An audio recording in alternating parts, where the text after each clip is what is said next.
अस्सलाम वालेकुम। कैसे हैं आप सब? उम्मीद करती हूँ आप सब खैरियत से होंगे। आज जो मैं आपको मास्क बताने जा रही हूँ वो है स्किन वाइटनिंग के लिए। अगर आप अपने कम्प्लेक्शन को फेयर करना चाह रहे हैं तो ये मास्क परफेक्टली आपके लिए है।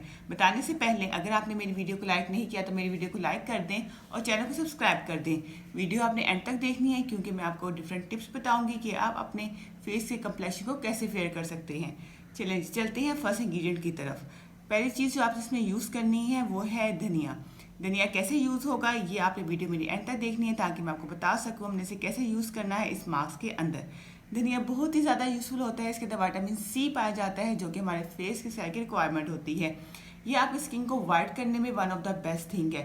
ये रिच इन एंटीऑक्सीडेंट पाया जाता है जो कि आपकी स्किन के ऊपर हर तरह के रैशेस को या आपकी स्किन डैमेज हो चुकी है उसको ट्रीट करेगा और आपकी स्किन को एक्टिवेट करेगा सेल को, ताकि जो है आपका कम्प्लेक्शन जो है वो फेयर होना शुरू हो जाए। चलिए चलते हैं नेक्स्ट इंग्रेडिएंट की तरफ। नेक्स्ट इंग्रेडिएंट जो आपने इसमें यूज़ करना है वो है मुल्तानी मिट्टी।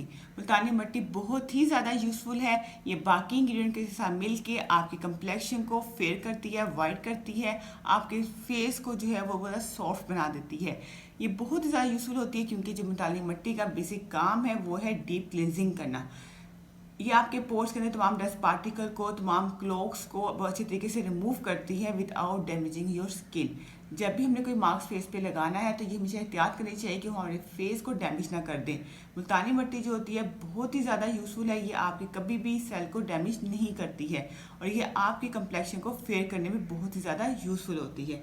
चलिए चलते हैं नेक्स्ट इंग्रेडिएंट की तरफ। नेक्स्ट इंग्रेडिएंट जो आपने इसमें यूज़ करना है वो है हनी यानी शहद। शहद बहुत ही ज़्यादा यूज़फुल होता है आपके फेस की स्किन के लिए क्योंकि ये हमारे फेस के सेल को जो एनर्जाइज करता है ताकि जब आप ब्लड सर्कुलेशन इंक्रीज़ हो सके और सेल जो है वो एक्टिवेट हो और बाकी इंग्रेडिएंट के साथ मिल के आपके कम्प्लेक्शन को फेयर करने में यूज़फुल हो सके। हनी जो है आपके फेस के कम्प्लेक्शन को बहुत ही नेचुरल वे से फेयर कम्प्लेक्शन की तरफ लेकर जाता है। चलते हैं नेक्स्ट स्टेप की तरफ। इस मास्क को बनाने के लिए आपने जो है कोरिएंडर लीव्स लेने हैं, लेकिन आपने कोरिएंडर लीव का जो है जूस लेना है। वो कैसे बनाना है वो मैं आपको भी बताती हूँ। आपने 1 टेबलस्पून जो है मुल्तानी मिट्टी लेनी है और 1/2 टेबलस्पून आपने हनी लेना है। फिर से नोट कर लें, 1/2 टेबलस्पून आपने हनी लेनी है, 1 टेबलस्पून मुल्तानी मिट्टी और 1 टेबलस्पून ही आपने धनिया का जूस लेना है। अब आपने इसे कैसे बनाना है?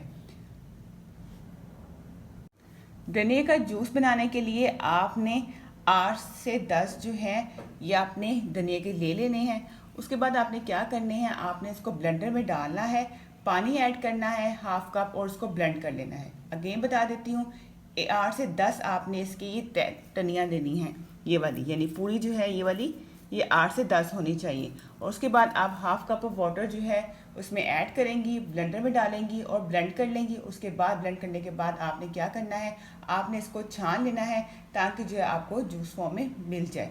चलिए अब इसका बनाते हैं हम जूस।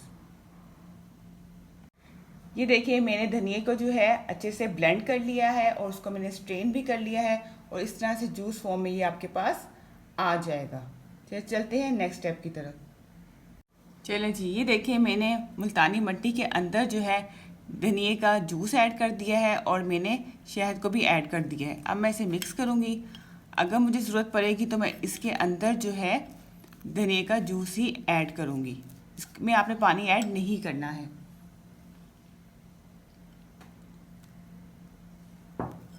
ये बहुत ही ज़्यादा इफेक्टिव रहता है। ये दिनों के अंदर आपके फेस के कम्प्लेक्शन को बहुत ज़्यादा फेयर कर देता है। जब हमारा कलर का कम्प्लेक्शन फेयर होता है फेस का तो हमें कॉन्फिडेंस फील होता है और इवन हमें मेकअप की भी ज़रूरत नहीं पड़ती, हमें आर्टिफिशियल चीज़ों की तक जाने की ज़रूरत ही नहीं पड़ती जब हमारा कम्प्लेक्शन जो है वो फेयर होता है। और फेयर कम्प्लेक्शन में ऑटोमेटिकली अट्रैक्शन जो है वो ज़्यादा होती है। तो आपने क्या करना है, ये मास्क यूज़ करना है और बेफिक्री के साथ अपने कम्प्लेक्शन को फेयर कर लेना है। ये मास्क बहुत ही ज़्यादा यूज़फुल है तो आपने इसको बनाना ज़रूर है और लगाना भी है। चलिए जी, ये देखिए आपने ऐसे थिक सा पेस्ट बनाना है, जैसे मैंने बना लिया है। ये मास्क फॉर्म में आ चुका है। अब आपने क्या करना है, आप अपने फिंगर की हेल्प से भी अप्लाई कर सकती हैं फेस के ऊपर या किसी ब्रश की हेल्प से अपने पूरे फेस पे अच्छे से अप्लाई कर लें। अप्लाई करने के बाद 20 मिनट तक इस मास्क को अपने फेस पे लगे रहने दें। 20 मिनट के बाद जाके आप टैप वाटर के साथ अपने फेस को वॉश कर लें। फर्स्ट टाइम यूज़ से ही आपका अपने फेस का कंप्लेक्शन जो है वो फेयर लगेगा। ये बहुत ही ज़्यादा यूज़फुल है। ये ड्राई स्किन हो या ऑयली स्किन हो, हर स्किन के लिए बहुत ही ज़्यादा इफेक्टिव मास्क है स्किन वाइटनिंग के लिए। आपको आज की मेरी वीडियो कैसी लगी है कमेंट बॉक्स में मुझे ज़रूर बताना है। और अगर आपने मेरी वीडियो को अभी तक लाइक नहीं किया तो मेरी वीडियो को लाइक कर दें और चैनल को सब्सक्राइब कर दें और अपने दोस्तों के साथ और फैमिली के साथ ज़रूर शेयर करें। इसके साथ ही मुझे इजाज़त दें। अपनी दुआ में मुझे याद रखिएगा।